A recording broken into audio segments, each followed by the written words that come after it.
Hey, onesies, Josh Williams here, coming at you with another bonus episode of the One Man Podcast. And today my guest is Howard Wagman. Howard is the owner of the Yucky X in Ottawa since the very beginning. In fact, Howard was one of the founding members of Yucky X, was there from day one when they started their very, very first club in Toronto, their very first room. And we talk about that in this episode. We talk about all sorts of different things in the episode. Howard has been an important part of a lot of comedians' development, even has gone as far to discover some talents that now the entire world knows. And we talk about that in the course of this episode. We also talk about what it's like to be in comedy for a long time. And Howard is one of the few people I've talked to on this show who isn't a comedian, but is very involved in the comedy industry, especially in Canada. So it's a really cool episode. We tell stories and things like that. And Howard, he's a guy, I don't want to say he's a man of a few words. I know that he's one of those people that makes me nervous. And I don't really know why. I think it's just because he says, when he talks, I don't know, this is not a slag at him. This is just some people are, I don't want to say soft spoken, but Howard's one of those people that when I talk to him, I just can't get a read on him. And it always throws me for a loop. So you'll hear little elements of that over the course of the episode where I'm not sure if I'm either boring him or bothering him or maybe none of those things. But definitely you will hear elements you're like going, what is up with Josh? It is me definitely getting insecure and unsure of myself in the conversation. But that's not to say I didn't have a great time. I had a fantastic time in this, and the talk was great. I just know at a few points I was sort of at a bit of a loss with what I wanted to ask next, because I find Howard's time and tenure in the comedy industry very, very fascinating. And I know that very often in the regular podcasts, I can get a little overwhelmed with just the direction I'm going, and I definitely go off in different directions. So you'll hear elements of that in the podcast. But overall, some great stories, some great insight, as to what it has been to be a part of Canadian comedy. It's a good interview, in my opinion. So I hope you guys enjoy. I hope you have an opportunity to sit down and listen. And hopefully I don't make it too awkward for everybody. But I had a great time talking with my guest, Howard Wagman. And I hope you guys enjoy. Yeah!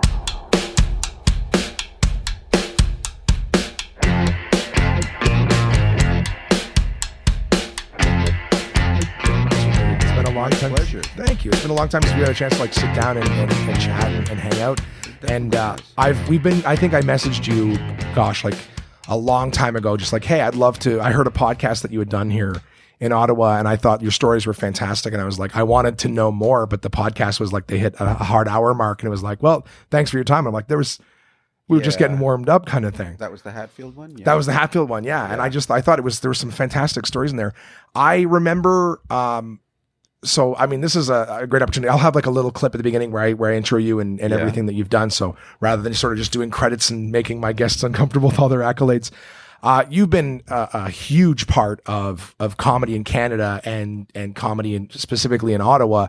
And some of the biggest names that have come from here didn't just, start and come from here. They were under your direct like tutelage and guidance and things like that as they were coming up. So I've definitely wanted to have you as a guest for a long time. So thank you for sitting down with me and hopefully sharing some stories and things like that. Well, thanks for having me. Yeah. So I like to ask some of my guests is before, like you've been in comedy for since I was 16 years old. So let's see, I'm 60 now. Wow. Yeah. That's over 4 decades in comedy. That's amazing. Yeah. Yeah. And like I said, I mean, like I don't want to just dive too fast into everything. I kind of like to share who you are with my guests. Is I always like to ask, who were you before you got into comedy? Like I was a child. Because you started at 16, right? Yeah. I worked at Baskin and Robbins. Really? Was that the only job you had pre-Yucky X? No, I had a paper route. I worked stocking shelves. I did all of those jobs. Yeah. Here in Ottawa? No, in Toronto. Oh, okay. Yeah, that's where I'm from, Toronto. And at 16 years old, it was a lark. It was just, Yucky X wasn't even a business yet. It was just a place that we had on Church Street in Toronto that was $1 to get in on Wednesday nights. And we sold bags of chips at the back. And it was like a bowling alley. It was 2 rows with an aisle up the middle. That's right. And it was just, a fun thing. because Mark Breslin, who started comedy in Toronto, basically, he was the creative director at Harbourfront, which is where he found out that there was a need. There were a ton of comics coming to his open mics at Harbourfront every weekend. And he said, we should really have a venue that's just for comedians. Yeah. And so he opened this place on Church Street in Toronto, one night a week on a Wednesday. Like I said, $1 to get in. We sold bags of chips. Nice. And all the best people. Rick Moranis was one of the first people there. Larry Horowitz, who now runs the Humber Comedy program, Toronto. Steve Schuster, who we lost a couple of years back. People like, well, the names might not mean a lot to you, but just like people who were like really cutting edge in the business and ended up making great livings and careers in this business. We're all doing it for nothing. Yeah.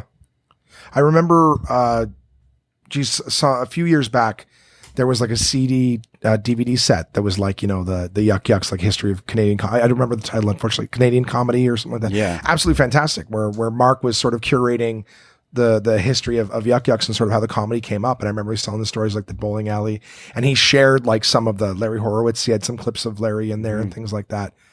And that's huge. Like everybody who's doing comedy in Canada owes a great debt, because Yucky X is the largest comedy franchise in Canada.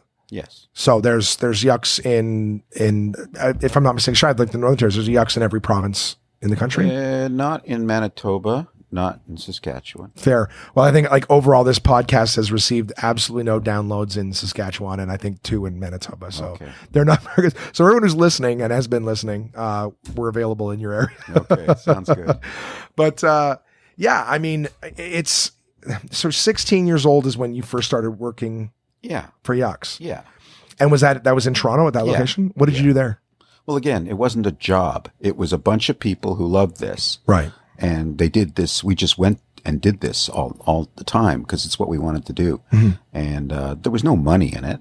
It wasn't a job. But yeah, I guess we were working. We were opening the doors and we were selling things, but nobody got paid. Right. And like it was $1. It was $1 to get in. And we sold bags of chips. So there's no money. Right. There's no license, no liquor license. Right. In fact, when we moved to a real location in Yorkville in 1978, there was no liquor license then either. But it didn't matter. There was a need. Right. And people loved it. And the people that started to come, we're talking about Jim Carrey and Howie Mandel and Russell Peters. And all of those people came up through our amateur night ranks. Maurice LaMarche, who did the voice of Pinky from Pinky and the Brain. Mike McDonald, who came from Ottawa to do that. We're talking about people who became massive stars. And we got to watch all of this ground level stuff and watch these people become who they were. But we knew we were seeing something special. Right. We knew that it's a very unique experience. We were the Woodstock of stand-up comedy. Without question. We were a very few small group of people who got to live this wonderful time that it's almost impossible to describe how wonderful it was. We spent all night there. We did our shows. And then after the shows, everyone wanted to stay, and they would just riff on stage.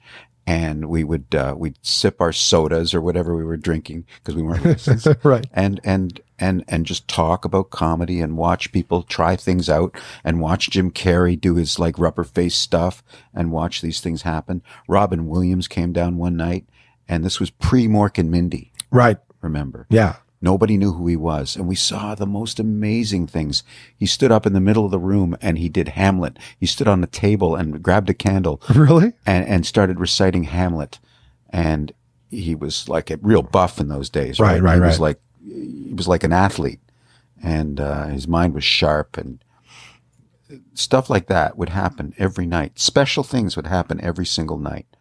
Yeah. And I can only imagine. I wanted to ask too, like, just while I was thinking of it, because it's the kind of thing I'd love to ask later on, but while I'm thinking of it is Jim Carrey, like when he got into the movies, from someone who'd seen him on stage, because I see those little YouTube clips, 5 minutes here, 5 minutes there, where it's like showcase stuff, but you've had a chance to see the guy headline and do 40 minutes and things like that. Is how big, of a loss was it when he just went into movies and didn't do stand up anymore? Loss? A loss for who?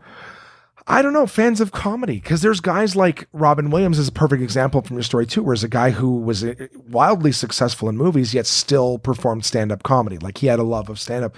Did it seem like Jim was kind of, and this is not to bring down anyways, but it's an interesting conversation I had with people about guys who were huge in comedy and then went into movies and never looked back, and guys who were comics who yes were successful in movies, but they were comics at heart. You make a good point. Yeah.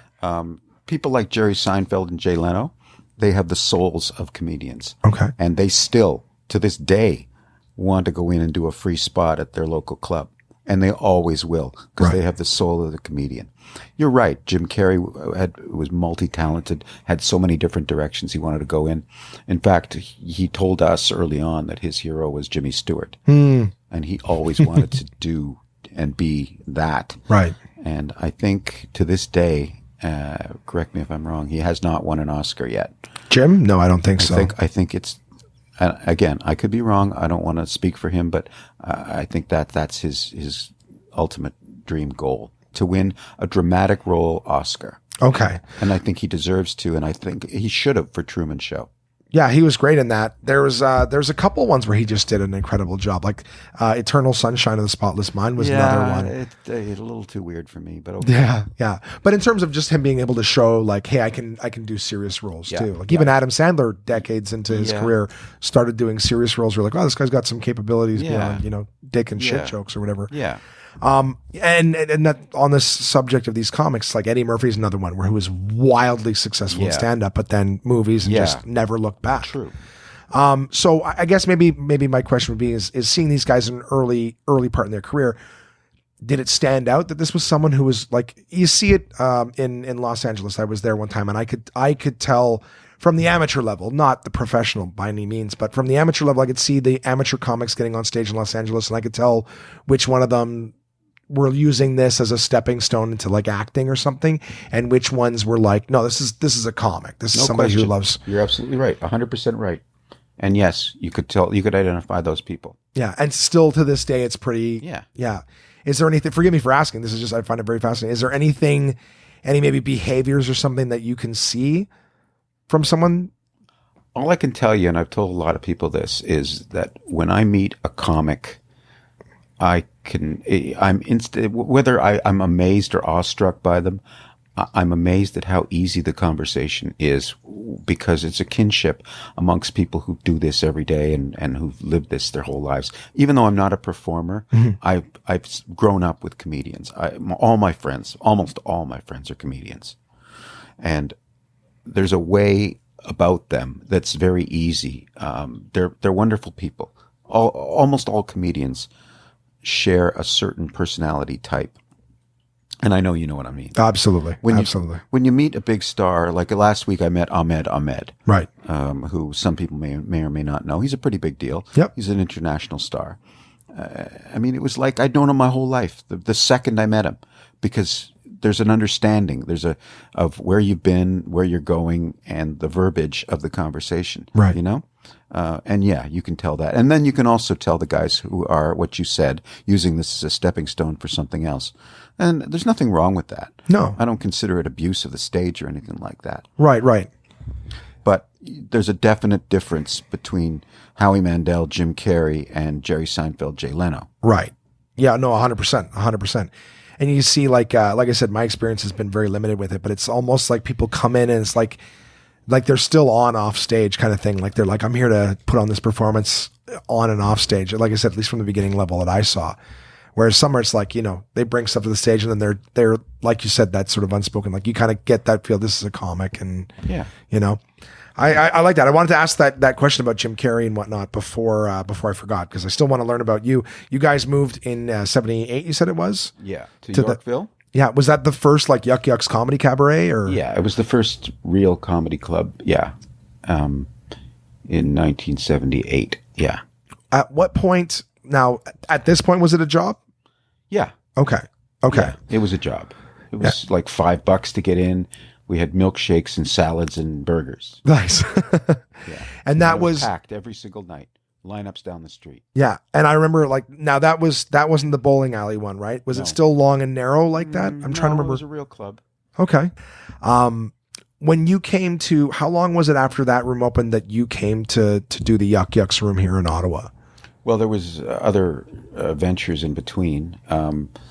I was sent to Montreal in 1980 to open that club because Toronto was off and running and very successful. Right. And that's where I made a lot of mistakes. We made a lot of mistakes, and we learned from those mistakes, and we closed in about a year and a half.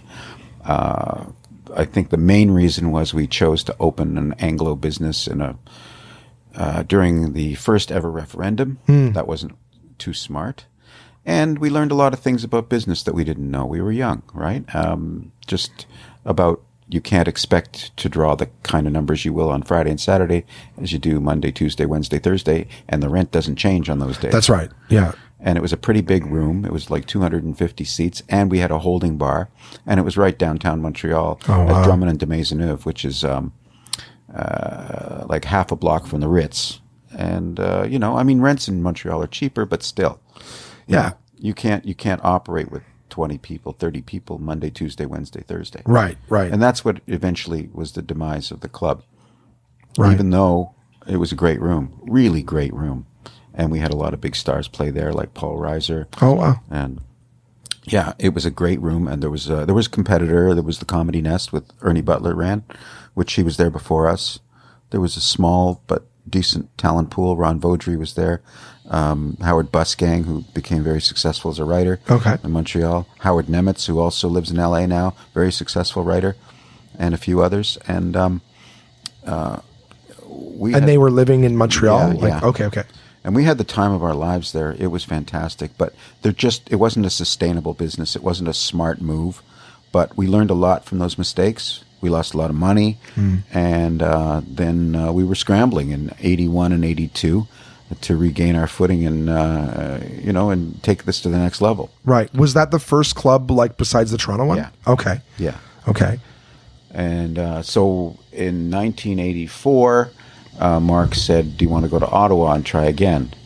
And I said, "Yeah, sure." I mean, it was either that or be an accountant like my dad. That's not going to happen. Right. And nothing wrong with accounting, but it's just not my personality, and it's not fun. Likewise. I wish I could do it, but I look at numbers, my eyes cross and roll back in my head. My dad used to ask me all the time. He'd say, "So who makes a living doing this?" Well, I said, "It's going to be me, because it's what I want to do." Yeah. And so, I'd gone to George Brown College, and I'd taken some food and beverage and restaurant management and that sort of thing as my fallback. But I really wanted this to take off. So I did. I moved to Ottawa, and March 15th, 1984. Nice. We opened up. There were two local comedians. There was one by the name of Roberto Blizzard, and the other one by the name of Jeremy Hotz. Okay. So he was there from day one. So Mark and I rolled into Ottawa at the Beacon Arms Hotel in February of 1984, and those guys were standing there at the door in a blizzard waiting for us, like, change our lives. Help us change our lives. So we got out of the car, we checked into the hotel, and they were waiting, just standing there, frozen in the snow. I remember very clearly. Yeah. And we went around the corner to Fat Albert's and had a sub and started talking about strategies. And that was the very beginning. And then we opened March 15th, 1984, in what was then called the Beacon Arms Hotel, which is now called the Capitol Hill Hotel and Suites. That's the one on Albert? On Albert Street, yeah. And it was a great comedy room. It took off right from the very beginning.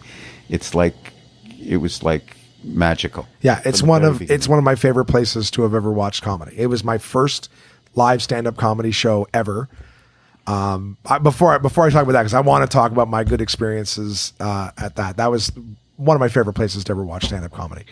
I honestly, I think shy of maybe Gotham Pact with one of my favorite comics in New York, and of course the Comedy Store.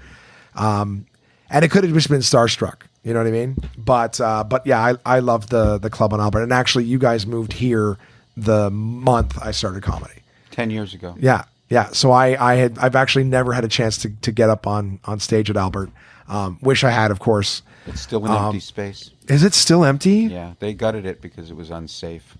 Really? Yeah. What happened? We had to move. I mean, it was an old building that needed renovation. Oh, okay. And yeah, the hotel has since been sold out of the family. It was John Horowitz, and the Horowitz family owned it. Okay. There were 10 kids, and they all had their turn at running it. No relation to Larry Horowitz? Okay. There's a missing O in the middle. Oh, It's okay. just Horowitz. Oh, okay. Anyway, they were not all that interested in running a food and beverage operation anyway. But then the inspector came in and said, this place is unsafe. We have to gut it. And it just wasn't, no one could move back in. Right. Or they could, but it would be $1 million, and it's not worth it. Right. So we just moved. And we moved to to Elgin Street 10 years ago, and we love this place too. Yeah, I remember I was at every single one of the opening night, opening weekend shows. So I want to go. Forgive me. Like I said, I could nerd out about that. I want to go back to that moment when you guys came to Ottawa. You're saying Jeremy Hotz, and I apologize, Blizzard. Roberto Blizzard. Look him up on Facebook. Did you guys were these guys who had worked for you in the Toronto clubs? But they're like, we work here. So how did they know you were coming? They must have. Yeah, of course. So they used to travel to Toronto to do free spots. Okay, so you guys had worked with each other. It wasn't like you'd put up a sign coming to Ottawa and these two guys had just seen it and were anticipating. No, okay. That's amazing. And was what was the scene like for comedians if you lived in Ottawa before you guys got here?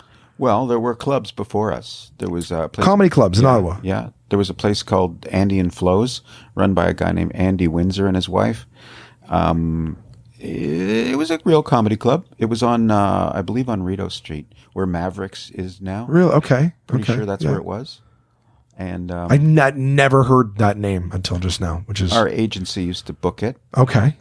It was It was okay, but I don't know how well managed it was. It's been gone. It was gone long before we moved in. Oh, really? Okay. Yeah. Okay. And before that, there was a place called the Rotters Club, which was mainly a punk bar. But that's where Mike started. Mike McDonald. That's where he would go on and do hours and hours of material and rock the room. And that's where he got his chops.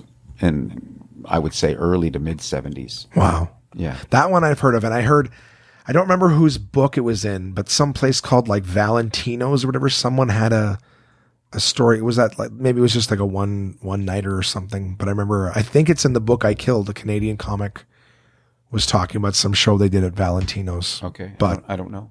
Yeah. Well, clearly I can't remember it either myself, but Mike was a pioneer, and Mike's yeah, rest his soul. Everybody respects the hell out of him. Yeah. Oh yeah. I mean, I listen to all sorts of comedy podcasts, and even people in Los Angeles and everything like that, referencing Mike McDonald and everything. All the guys down there know, and what he went through. And, yeah, so, I mean, and I remember the first time I saw Mike at the Albert Club, and the lineup just, up the stairs, out the door, down in front of the hotel. I remember that. That was fantastic. Did you have to be 18 to get in? When? At Albert? Yeah. Yes. Then I was 18 years old when I first saw a show. And I remember who I saw my very first time. It was myself and my best friend Mika, and we saw Bob Keel, was the first guy that we ever saw. And he had short hair at the time, no belly on him. But Bobby was great. One of the funniest things. I remember just thinking, like, this is the funniest thing I've ever seen. And because it was live stand-up, I'd been a big fan of stand-up comedy my whole life. Even as a kid, I used to stay up late. It was a big deal when my mom would let us stay up late and watch Evening at the Improv and some of the old like clips from Dangerfields and stuff like that. And it's funny because way back in those days, we had seen clips of guys like Russell Peters and things like that. So when Russ got his big break, close to 10 years ago, am I right when that special, that sort of big explosion for him, was that about 10 years ago? I think it was longer ago. Was it? It's very possible. I don't remember exactly what happened, but all I knew is that years before everyone knew his name, I knew who he was. I knew his jokes. It was very funny. And it's the same with Jeff Dunham, right? It's like, as an example of someone who completely blew up, but it's not like they came out, did 2 years, and then they were this huge international success. They paid their chops, they paid their dues. And it was just one of those things where at the right time, when you get the right special, the right reaction, I think YouTube and the internet had a big help in that too, is that now there's actually an opportunity to share, you didn't have to be watching A&E at the right time to see someone, the right person. It's people can see what at any time and see it there.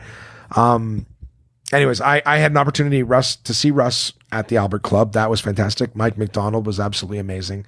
But I think going back to what I was saying is that I'd only ever seen like little showcase sets on TV, knowing what those are now. Now you see like 5-6 minutes, you're like, oh my God, that's amazing. And it is, but I didn't know that these guys would perform for an hour. And I didn't know that, hey, that's got to be a safe TV clean set. So when I saw Bob Keel, saw like an hour and just watched, it was the funniest thing I'd ever seen. I was hooked. We came back the very next week and we saw Derek Edwards. And that was, I mean, you know how funny Derek is. That was one of my favorites. Yeah, that was unbelievable. The bar was set incredible. But I had seen, yeah, I mean, I could name all the guys. I know, I would say probably for about 2 months straight, we would come every single Friday or Saturday night to see the show, and we were having an absolute blast. It was unbelievable. And I couldn't explain to people what it was like. It was like, you got to see it. You got a live comedy show in a club is still, in my opinion, and it'll never go away. No, I've seen great shows in theaters and arenas, and I've seen really good specials, but something about being there and in a club environment, the room's small, everybody close, like there's nothing like it. It's a special experience that will never go away. And all the technology in the world and all of the innovation is never going to take it away. There's ebbs and flows, and this business has always been up and down and up and down, and some big downs and some big ups. But I know this will never go away. No, absolutely. It's one of those things that they say is recession proof. Being able to go in and forget, because we're the escape, you know, when somebody, I mean, things are tough. Nobody's, you know, there's still, no one's found a cure for cancer yet or anything like that. People are in debt, and this is their opportunity to, after working their ass off, especially in this city, Ottawa, the government workers, to be able to come to a place and be like, for an hour and a half, I'm going to forget my troubles. I'm going to laugh. We're going to hear about those things, but I'm going to realize I'm not alone in thinking that they're crazy or going through them, whatever. That's one of my favorite things about stand-up comedy. I remember we did a show at the Prescott one night, and you and I were sitting at the table afterwards talking. I still tell people this story all the time, is there was a guy who was, he was drunk, and I don't know that he was heckling, but he was like yelling stuff out during the show. And I remember, you know, you and I were chatting, and then you happen to look over and see him coming. You're like, oh, here comes that guy who was yelling through your set. And I was like, oh, but he came over and he said to me, he's like, hey man, this week, you know, my mom died, and I've been moping around the house and everything like that. My friends were like, you know, we gotta take you out, see a comedy show. So they came to Yucks. And they were like, yeah. And he goes, you know, and I was kind of, you know, I'd been drinking and I was still feeling really bad. But he's like, but once you were up there and you're telling jokes, he's like, he goes, I never thought I was going to smile again, let alone laugh. He's like, but I had such a good, he's like, can I just give you a hug? And I was like, yeah, man, absolutely. Yeah, like, it makes you feel good. Yeah. And I was like, that's why, you know, for all the struggles you go through in stand-up, I'm like, that's one of the reasons that I like it. And I like what we do. Because I'll tell you, every job I had before that, I never was like, hey man, you sold me my cell phone. Can I give you a hug in my darkest hour? Yeah. You know, like, yeah. So that we make a difference. It's a good feeling. Absolutely. It's absolutely amazing. And I still love it. I wanted to ask too, because I have a million questions. So at the Albert place, you know, like I said, this is after Jim Carrey, after the Robin Williams. At this point, had Norm started? Norm started at the Ottawa Club in 85. In 85? Okay. A year later. And that's Norm Macdonald that we're referring to, Yeah. one of the funniest human beings on the planet. Yeah. And he came, like, you were one of his mentors, if not his only mentor. Well, what was that like? It was really cool being the one who discovered him. And yeah, I mean, it's not about taking credit, but I remember, you know how you have those out-of-body experiences where you remember where you were when you saw something that no one else got to see? Right. For the first time, something really super special.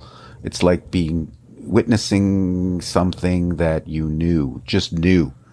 This is going to be freaking huge. Right. And I still know in my mind's eye where I was standing when I saw him start to perform and when I saw him do the material, and I still remember the material that he did that night. And then he got off stage thinking he didn't do very well.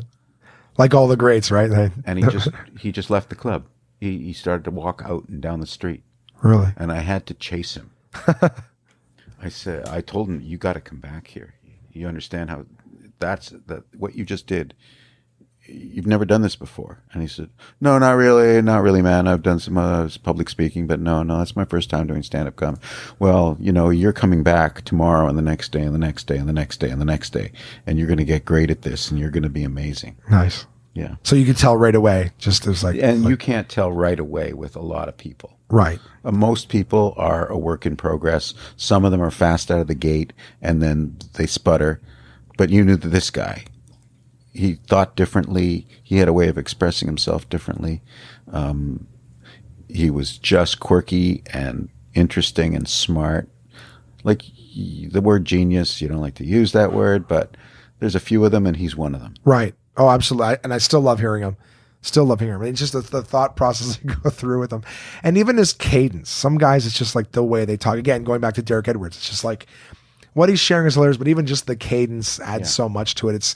I guess nobody can do what they do but them, which I like in an act. Some guys, it's all the personality. I don't want to, throw any comics under the bus. Big American acts, it's like it's all energy. If you took that material, you put it in somebody else, you're like, well, I'm just listening to you say it. It's not funny. But these guys, not only is the material brilliant, you can quote it, but nobody can deliver their thing like they can. Yes. They are just as much on it as the material itself.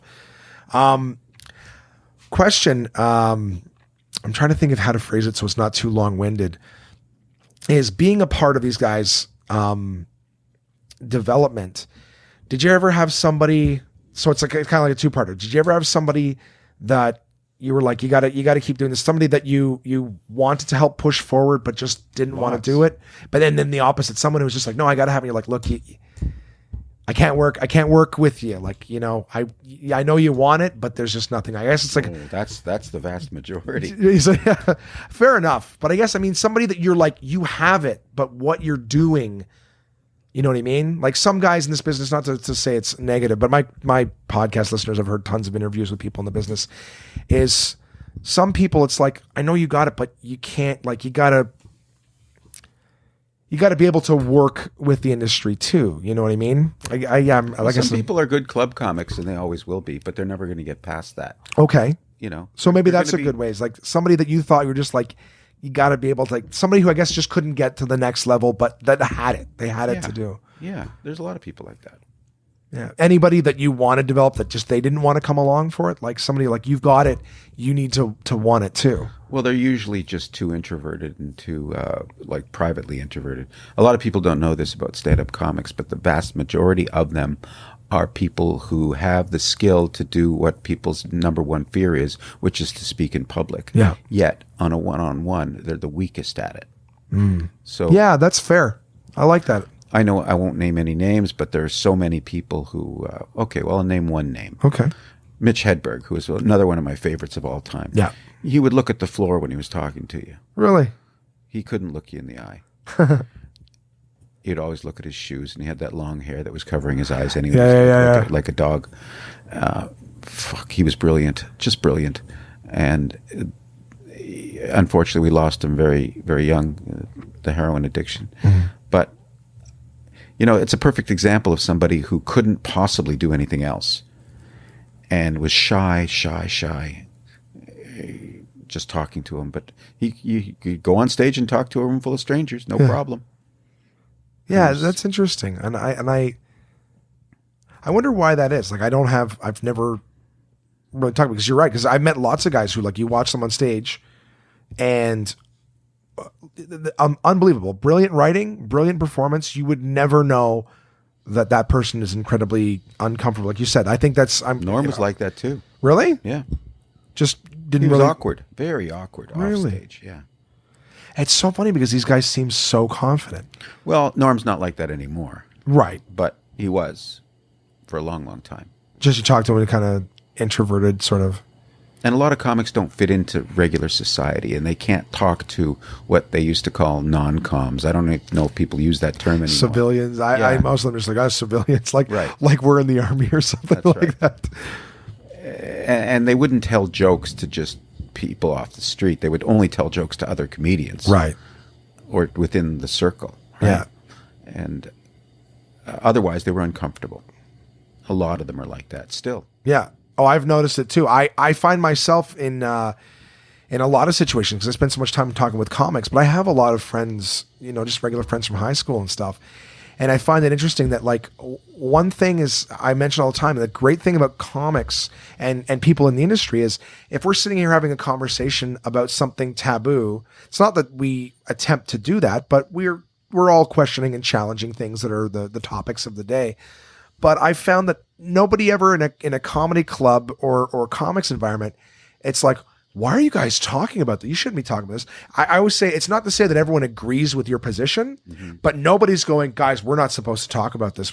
Why are you discussing this? Right? They'll just, here's the topic that is at the table at the moment. And I've really noticed that talking with my regular friends, like if I'm to bring up something, or if the conversation goes in a certain direction, you can just see people kind of pulling back from it. And I'm like, oh, the non-coms, as you call them, oh, no, this is something you guys are more comfortable to just not talk about and watch on your own or whatever kind of thing. It's almost like that, what you were saying about how comics are confident on stage and then they're awkward off stage. It's like people will awkward in conversation. They're not interested in talking about it, but they'll watch other people talk about it in stand up or whatever it is. And I think that's going back to it. Another reason that comedy clubs are so important is that people are afraid to talk about things.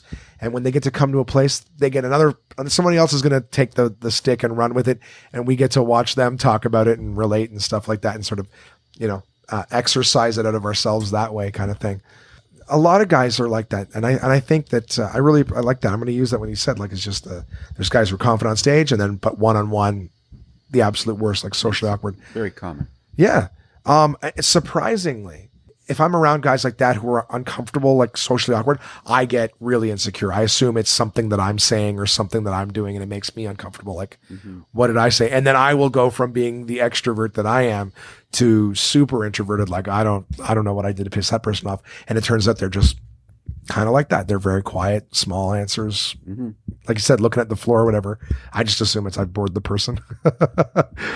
But, so going from that, like, in the time that I've started, so going from the Albert location to this location, how is the scene, I guess, changed in terms of the talent pool? Because I'll be honest with you, I can't remember the last time overall, like Ottawa's put there some regulars. John Doerr is a perfect example, right? John has been in that interim between Jeremy and Mike McDonald.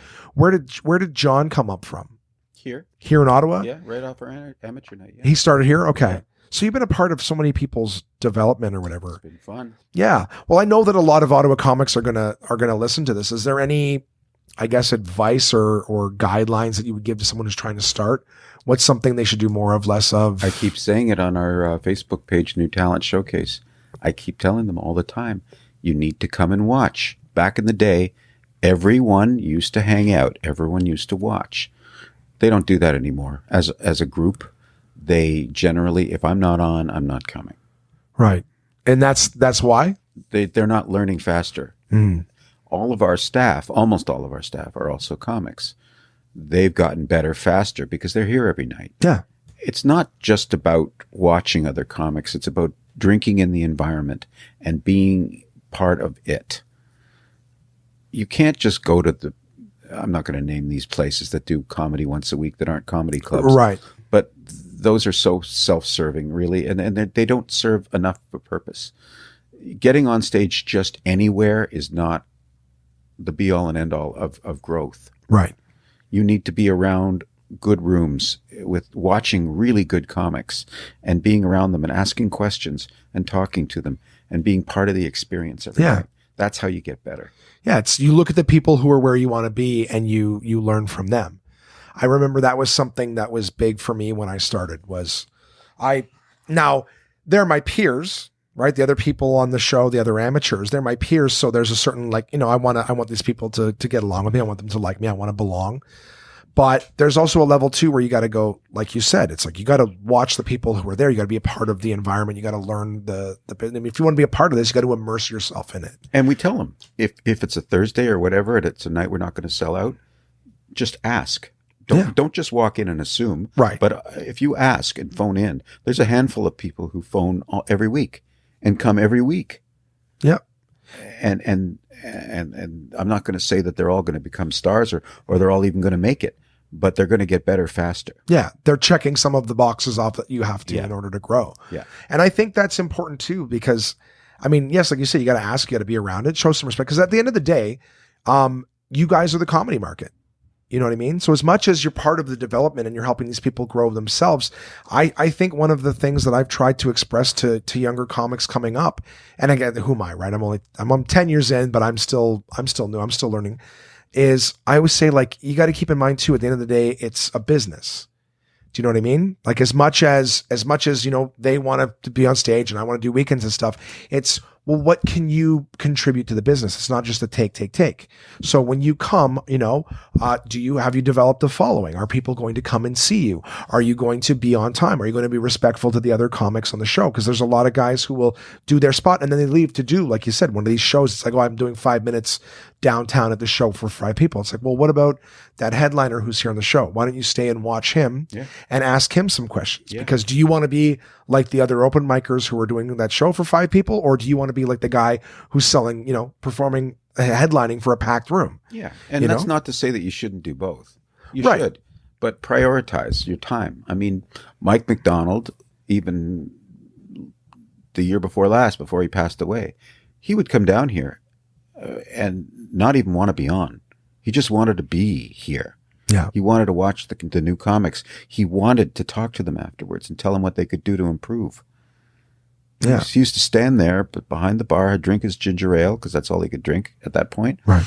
And he'd say that person, I like that joke. He would say to me, you know, I'm going to go talk to that person. Yeah. I'm going to tell him I got a good tag for that joke. And he was like, he loved all of this.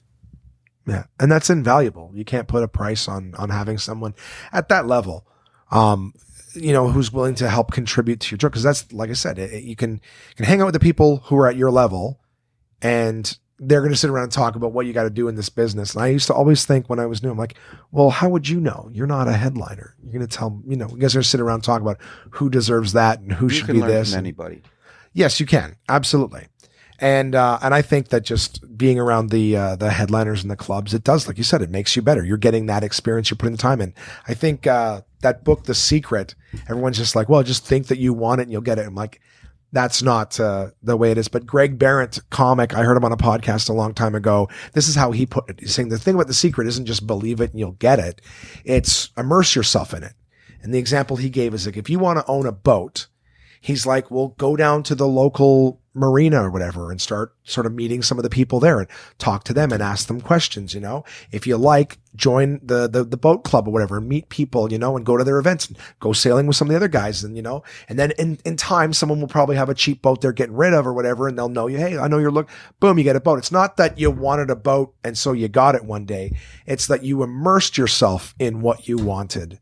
And that's how opportunities come and things like that. I think you're 100% right about that. And I hope everyone who's listening, you know, as much as, like you said, there's value to those rooms, there's an exceptional wealth of value to hear, not just the room, but your experience, the comics that come through here. And I'm sure you'd agree, it's pretty easy to get a comic to talk about comedy. Yeah. It's not like you got to pry it out of them or anything like that. So yeah, in terms of this place, you guys have been here 10 years now. Mm-hmm. When it was January, right? January. Yeah. The opening act was Jerry D. Yep. Jerry D. I remember John Doerr was here. Jerry D was here. Mark Breslin came and I think he hosted. Yeah. He either just said hello and sort of, and he doesn't perform anymore. He hasn't for a long time. Yeah. But I think Mark was here and I'm trying to remember if there was, do you remember who else was here? The features or whatever. I know John, Jerry. Offhand, no. I mean, we had a good roster at the time. Oh, it was amazing. Yeah. I saw all 4 of those shows. Yeah. Daryl Lennox was one I saw here, and I saw him 3 times one of the weeks that he was at Albert. He's fabulous. Yeah. You guys have an incredible amount of comics. And I remember, it's funny too, because I mean, everybody knows that generally speaking in Ottawa, I have an affiliation with the other location. But when I started comedy, speaking of immersing myself, I remember I did a spot there and I was like, hey, if you guys need, you know, someone to work or whatever, I wanted to immerse myself in it. But I remember I was there and I used to drive the other owner crazy because I kept telling him how much better you guys were. than his location in terms of the talent pool that would come through there. Right. And this is something that I wanted to ask you about is I see the level of talent that you guys have been bringing out last week, was it? Ahmed? Yeah. He was here. You guys bring in Gilbert Gottfried, Neil Hamburger, I don't know if I'm mistaken, Emo Phillips. It's been a while. Been a little while. So you guys bring Tom in Green every summer, Jeremy Hotz every summer. Yeah. Yeah. I mean, we have Steve Hofstetter coming later this month. We have John Doerr coming in November. We have Josh Wolf coming next early winter. We've got, we do a special event at least every 8 weeks minimum. And that's really, really impressive to me because those are big names. A lot of these names are not, forgive me to speak out of school. They're not like, we have Scott Thompson on Valentine's Day doing Buddy Cole. I don't know if you remember that character. I do. Yeah. I opened for Scott in Montreal and he's fantastic. Yeah. He's absolutely fantastic. Incredible. From Kids in the Hall. He's amazing. Yeah. That was, so if I could ask, like, that's not easy to do in a club in terms of some big names because they're harder to get in. They're much more expensive.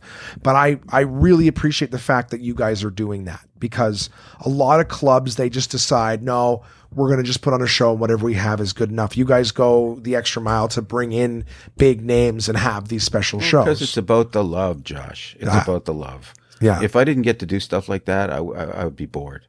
Yeah. If I didn't get to do, I love our new talent program. I think we have, if not the best in the country, the best anywhere new talent program. And I get 150 emails a month, people wanting to do their 6 minutes on stage. And I have to turn away close to 100 people every month. Yeah. And I try my best. I always try to get on new people. And we always try to watch and make sure that we give more stage time to those who are genuinely showing promise and who come and hang out and do the things you need to do to get there. Right. And you can tell when somebody catches the bug and they're interested and they share the love, you know, and that's what makes this 44 years. That's what makes me want to keep coming here. And I still want to keep coming here. And I still love watching the show. And I still love hanging with comics. And it's still a passion. Yeah. Well, and it shows, like I said, with bringing in like big names and just being here, seeing the guys develop. That's something. So I'm going to just highlight some of those points that you said for those people listening. So for the new guys listening, be here, be around it, ask questions. Do you find, okay, so can I ask this? Maybe this might help some people. Do you want people to approach the up and comers? Do you want them to approach you, or would you prefer some of them, you know, be approached? Because I remember being very intimidated by you in the beginning, but it's only because I know now that it's my insecurity. So you don't say a lot. Like, I feel like you're a man of few words at times. So I remember feeling like I was bothering you if I was to come up to you after a show. So I was kind of like, I was trying to be humble and be like, well, when he wants to talk to me, he'll come and talk, and I'll leave him alone until then. Yeah, I mean, if I've got something to say, I'll say it. But as a rule, it's a lengthy process, and we don't want anyone to put too much weight on one set. They want feedback right away, and I get that. It's your ego, and it's fragile, and you just put yourself out there in front of a group of strangers, and you want to know where this is going, and you've got a million questions. But one set, 10 sets, 20 sets is not a career. Right. There's all kinds of things that I'll say, like, it's not a marathon, it's not a sprint, it's a marathon, or you haven't been on once until you've been on 100 times. Yep. Or if you're not doing this because you love it, then you should stop. Because if you're looking for the money, this is not a big money-making business. It's a handful of people that are really going to make a good living at it. It's like the kid in small town Canada who laces up his skates and wants to play in the NHL. You better love this, because your chances of making the NHL are pretty slim. Yeah. So I'll say all those things to people, and if they're still interested, great. If they're not, and that discourages them, then I know that this is not for them. Yeah. Yeah. But I don't mind being approached and people asking questions. That's fine, as long as they can accept the honesty of the answers. Right. Some people approach because they want you to say, "Oh no, you were great, you were fantastic," and all those things, and it's not what a lot of people are going to get. generally speaking, it's and like, listen, a lot of people that come on for the first time, they brought a room full of friends and they're on top of the world and they've never felt this rush like they're feeling right now, and they want to be validated. And so then I have to play the curmudgeon who brings them down, and I have to say, okay, let's see what happens next month when all your friends aren't here, when it's a room full of strangers, it's a different set of circumstances, and maybe there's 40 less people here, and maybe the vibe isn't what it was. yeah. But let's see you do that and bomb and not get too down, because that's what I'm going to tell you that. And when that happens, don't get too up, don't get too down, because you're going to have a lot of mid-range. Yeah. And you got to build on the successes and learn from the failures. Yep. 100%. The bombing is where, I mean, I've had good sets, but you learn from the bad sets more than you learn from the good ones. Yeah. You know, it's nice to see something work. You're like, okay, great, it worked, but now let's look for the parts. That's always been one of my favorite things with the comics who, you know, like I said, the guys who you know are the good ones, is they're never coming off stage going, man, I was so great and I just killed. It's like the ones that are the best, you see them come off stage, and as much as it would have been an amazing performance, you can still see them going, yeah, I missed this part here. Like they're always looking for an opportunity to better. Yeah. In my very limited experience in the business, the people at the very beginning who are coming off stage and are like, man, I destroyed and I was so good. I'm like, it's the ones that come off and are looking for fault and looking for ways to strengthen. I'm like, that's usually the one that gets it. The one who's not happy with his set, generally speaking, is the more self-aware, and I feel like it's like, okay, I think they've got it more than the other guys, because at least they're looking for ways to improve. In terms of the up and coming acts right now, do you have anybody who it's like you got to keep your eye on? There's lots, actually. It's a really good time. We're on an upswing. This business creatively is on an upswing, and it goes in ebbs and flows, like I said. Right. We just finished the Mike McDonald Summer Comedy Competition, and there were 9 people in the finals. And out of those 9, I'd say 6 of them have a legitimate shot of doing this for a living. The winner was Michael Lifshitz, who's been doing this a long time. He's got a physical handicap, and he doesn't let that stop him. He comes in his electric wheelchair. Sometimes it's hard for him to come in the wintertime. But he's got a good mind. But he's not at the half-hour stage. And you can't make a living unless you can do a half an hour. And when I say do a half an hour, I don't mean be on stage for a half an hour. Yeah. I mean command the stage for half an hour, where you've got consistent laughs, there's no lag time. That's hard, really freaking hard, as you know. Christina Muehlberger, who came second in the competition, she's got a ton of personality. She's got an improv background. She's young, and I think she's got a lot of potential. She's starting to do road gigs for us now. Cool. I like her a lot. Tim Riel, who won the winter competition, is already doing road gigs. He's got a good, very solid 20. Out of the 150 people that do comedy in this town on a regular basis or a semi-regular basis, I'd say 20 of them have a shot. Right. Like a lot of businesses that people get into, especially in the arts, right? It's like you said, if you're not passionate about it, if you're not, showing up in the wintertime in your wheelchair as best you can to do it, I mean, you got to want it. Yeah. And like you said, I feel myself, I've talked about some podcasts, so I won't go into it too much, but I've talked about myself kind of like feeling the spark kind of going out for other reasons, but I still love stand-up. I still can't see myself doing anything else. Right. Any better. So for myself, but it's that grinding. You got to treat it like a business too. Like there's got to be a certain level of work ethic to constantly craft your jokes and to show up and to do them. Any advice for the young pups when they're not doing so well? Well, it's like I said before, don't get too down or too up, because it's a long-term game. Yeah. You might you're going to get stuck at plateaus. The first plateau is 6 minutes. To perfect 6 minutes, a lot of them will come on and they'll try to rework the 6 minutes too quickly, and they'll get stuck. And it's taking bites at a time. You could be stuck at that 6 minute set for a very long time, and there's a lot of people who are stuck at it.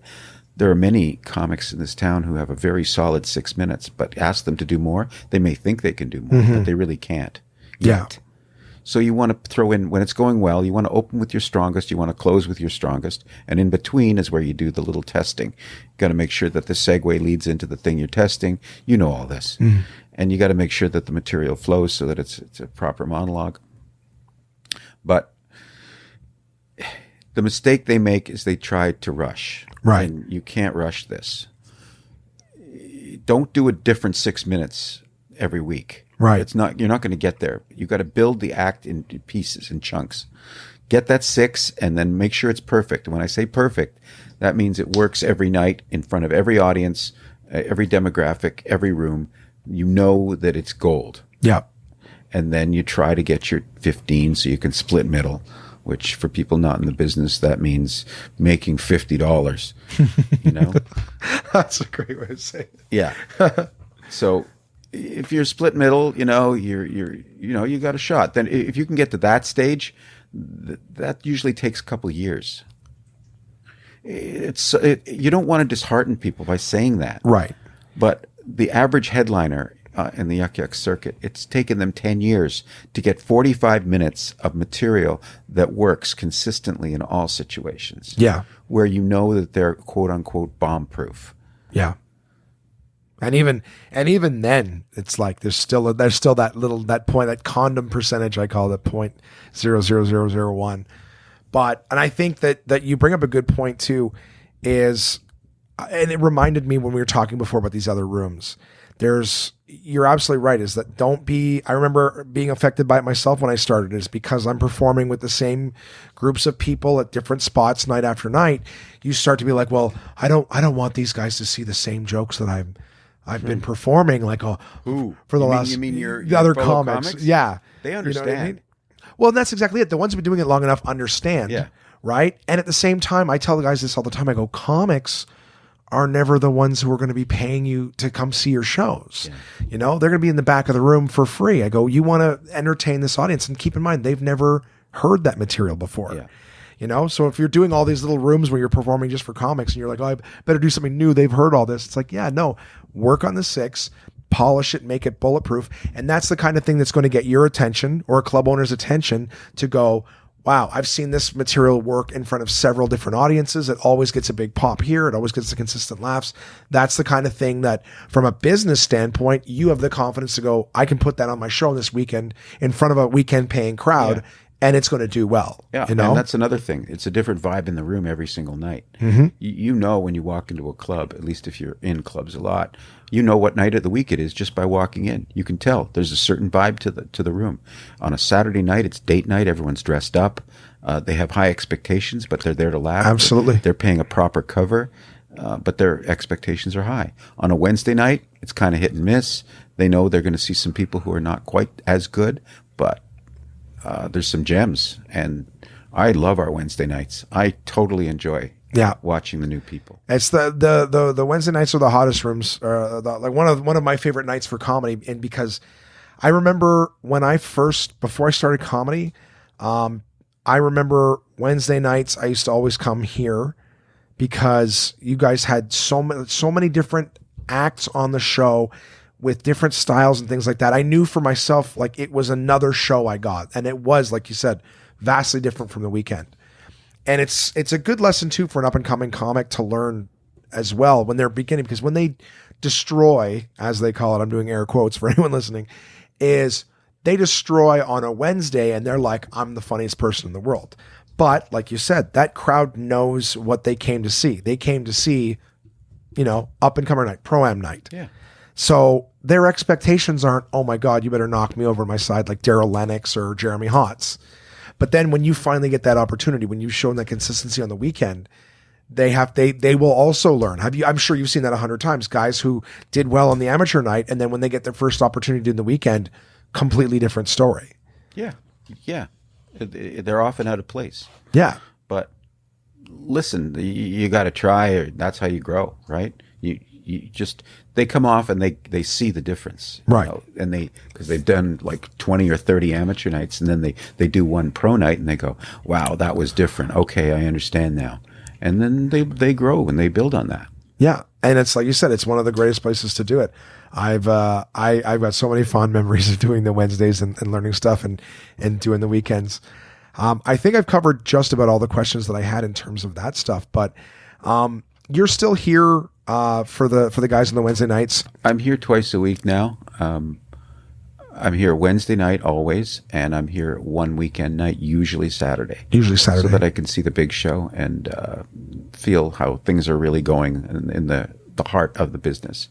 So I feel like that's enough. I've got a spectacular staff, and Chris Boris and Ashley Krachenko are amazing, and they run the room, and they're also comics and good comics, and they understand the business, and they understand my feelings about what makes a good show, and they understand timing of the acts. They understand keeping audiences respecting the show and all the little things that go along with making the whole experience what it should be. And so that if I didn't have that, I'd have to be here more. And not that I don't love being here, but I got a family, and you paid your dues. 45 years of the business. I've seen enough. Not enough. No, that's not fair to say. I was at a comedy club every single night for probably 25 years. And you paid your dues. You deserve this. You deserve some of those vacation hours banked. Yeah. So, yeah. And they know what they're doing, and they love it too. Yeah. And that's important, and it shows. And there's other guys. Mike and Mitch are amazing too. You know, they love this, and they've got their own little show, their quirky little Mitch and Mike show. Which, by the way, on this Sunday, is it okay? September the 18th, and we get a lot of hate on that one. Really? Yeah, because they're the really outside the box sort of Neil Hamburger type acts. They're anti-comedians. Oh, okay. And they do stuff that people don't understand. It's satire to the nth degree. Right. And a lot of people think that they're getting ripped off because they're not really doing comedy. It's pretty funny. We get a lot of hate, and I have to answer it. I liked their YouTube channel there. I don't think they posted. I could be wrong. Either that, I'm not getting notifications anymore. But when they had their two straight men, I thought it was so funny because people need to know sort of the comedy dynamic of what that is. Is like there's the Abbott and Costello. There was the straight man and the funny guy. So they don't realize it's two straight men. There is no punch guy. Yeah. So hilarious. But I think it's the Mitch and Mike thing is for those people who enjoy comedy, but kind of really enjoy the whole, the craftsmanship of it, is knowing the tools that get involved and then seeing people use those tools in ways they're not normally used. It's, I don't know. I find it very fun. It's like Andy Kaufman. That's the kind of thing they do. Did you ever get to see Andy? No. Okay. No. You still do the Trevor's Pad? Trevor's Pads once a month here? Once a month, yes. Because you've given a lot of opportunities for comics to kind of come in and try to do their own thing too, which is a nice thing. Not to start a whole new subject, but for up-and-coming comics to learn how to produce a show, how to put a lineup together, how to promote something like that too, in and of itself, is a learning experience that people don't get at these one-nighters and things like that. And very, very important. Do you find that comics who do that at do you find that learning how to produce a show helps them as a comic? Depends on who you are. Yeah. Some of them just don't have that skill. Some of them aren't good at promoting themselves or a business. Tavis Mapleston, who's a local comedian, who's actually a fantastic writer, probably a better writer than he is a performer, is also a good producer. And we do a lot of different things. Like he has this show called The Bad News with Tavis Mapleston, which is like kind of a Jon Stewart sort of a thing, Canadian version. And this month we're also doing a show a week Sunday called Who Wants to Be a 75-Yonaire? So the grand prize is going to be $75. That's hilarious. And they're going to get a bag of dimes that totals $75. And just fun things. We like to do fun things. Yeah. You know, we do a lot of wrestlers. That's right. Yes. We do NHL hockey players, retired NHL hockey players that have great stories to tell. And they draw new demographics to the club, people who've never been here for stand-up before. And then suddenly we're introducing new people to the club for the first time because we've reached their interest. Right. We're doing Jake the Snake Roberts for the third time in October. We've done Mick Foley 3 times. Wow. We've done The $1 Million Man. We've done Honky Tonk Man. We've done a whole bunch of wrestlers, and it's great. People love it. we had during the summer we had a very controversial duo called the Hodge Twins, who yes are right wing bodybuilder guys. They're Trump supporters, right? But they're black. And it's really fascinating because they're trying to teach black people that it's okay to be right wing politically. Right. And I am not going to say I agree with everything they say or what they do, but it was fascinating to see. Their crowd was not all black. It was half black and half white, old white guys with "Make America Great Again" hats. Oh, wow. And some people were put off by that. Some people were intrigued by it. But I love stuff that shakes it up. Yeah. Oh, I mean, I heard about it after the fact, and I was like, well, fuck, that sounded like something I would have loved to have seen. I thought we were going to get some protesters. Really? I guess it never happened, but I thought that was going to happen, and it didn't. And people paid $40 to see them, and $60 to meet and greet. And in addition, so like $100 to see the show and then meet. Oh, okay. And the meet and greet for me was the most interesting because the way they handled their fans, so professional. They made everybody feel special. Everybody got a handshake. Everybody got a picture. Everybody got a hug. They genuinely know how to be pros. Mm-hmm. Again, it doesn't matter whether I agree with them politically or not. Right. They know their stuff. And they have over 1 million followers on Instagram, and there's good reason for it. Yeah. And were they doing stories or doing comedy or? They were doing some comedy, some stories, a lot of political statements. They're trying to change people's minds about a lot of things. Interesting. But it was fascinating. And I'm sure you guys talk. They'll be back again. They're going to reach out again in the future. They'll come back, yeah. Yeah. I hope they do. I would love to see that show. It was something else. Yeah. Well, I'm like you. Anything that sort of stirs people up and stirs something up, like it's fun to watch. It's fun to watch. Yeah, there's always something good going on here. Speaking of which, for anyone who's listening, this is going to come out on Friday morning. I'm going to be here this weekend, guys. I'm going to be coming in doing some opening spots here, doing some guest spots. Thank you so much, Howard, for having me this weekend. I'm excited to be back. It's been a long time since I've been here. Yeah. So come out, guys. Come see the show. There's always something going on at Yucky X. Always. And that's why I really wanted to emphasize that before is yuckyx.com, right? Not CA. That's right. Okay, yuckyx.com, guys. Check out all the clubs. So everyone, all my onesies listening anywhere in Canada, there's great shows going on all the time at Yucky X. So go to the website, find the club in your town, and see who's coming through. For my listeners here in Ottawa, I'm going to be here. But keep your eyes on the calendar because there are big shows all the time. Like Howard said, there's the wrestlers coming through. There's huge name comics. There's big people with something to say, you know, like, what were their names again? I apologize. The brothers? The Hodge Twins? Hodge Twins. So there's big acts like this. So it's not necessarily just going to be stand-up comics. If you have somebody that you're interested in that's doing something, and if they email, if there's somebody that someone thinks should come through. Yeah, that's happened a few times already. Yeah. Steve Hofstetter is here because I got like 5 people that wanted him.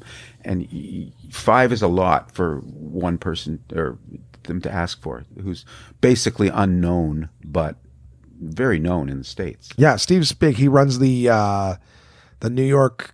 It's not the New York Comedy Festival. It's New York something. I think there's the Devil Show. He does like something. And he's got a podcast too, I believe. Right? Yep. And he's also very politically inclined. Yeah. And he's done a great job with technology and the internet and all that stuff too to get fans. But you're on this week with Peter White from Halifax. Who's great, and Kyle Hickey, also from Halifax, and Dylan Gott from Toronto. All of those guys spent time making their living in England for a while, and they've come back, and you're going to like those people too. Yeah, guys. Make sure, again, so the ones in the Ottawa area, 613-236-5233. Yeah, but nobody phones anymore. Nobody phones? No, they all make their reservations online. Oh, fuck. At I thought yuckyx.com/Ottawa. Would you prefer they went online? Or would you prefer they called? called? To answer the phone and answer their stupid questions. Yeah, there you go. Okay, so go to... Are they funny? That's the question you get asked? Yeah. Are they funny? No. No, they're not, guys. I love that. Shh, don't tell anybody they're not funny. I just can't imagine that. It's like asking the question of a server. It's like, so is this food any good? Like, you know, you point to this, is this one any good? And they're like, Not gonna. No, it's garbage. Everything is garbage on the menu. Right. You should just pick up your jacket and leave. You know. No, of course they're funny, and I've seen a lot of Dylan Gott's stuff and heard a lot of it. I'm actually really excited to be able to see him. It's gonna be phenomenal. Yeah, it's gonna be phenomenal. Oh, and Glenn Foster's doing a spot on Friday night. Is he? Yeah. So Glenn's here, that Canadian guy, another guy that I saw for the first time. I've seen him years on Just for Laughs.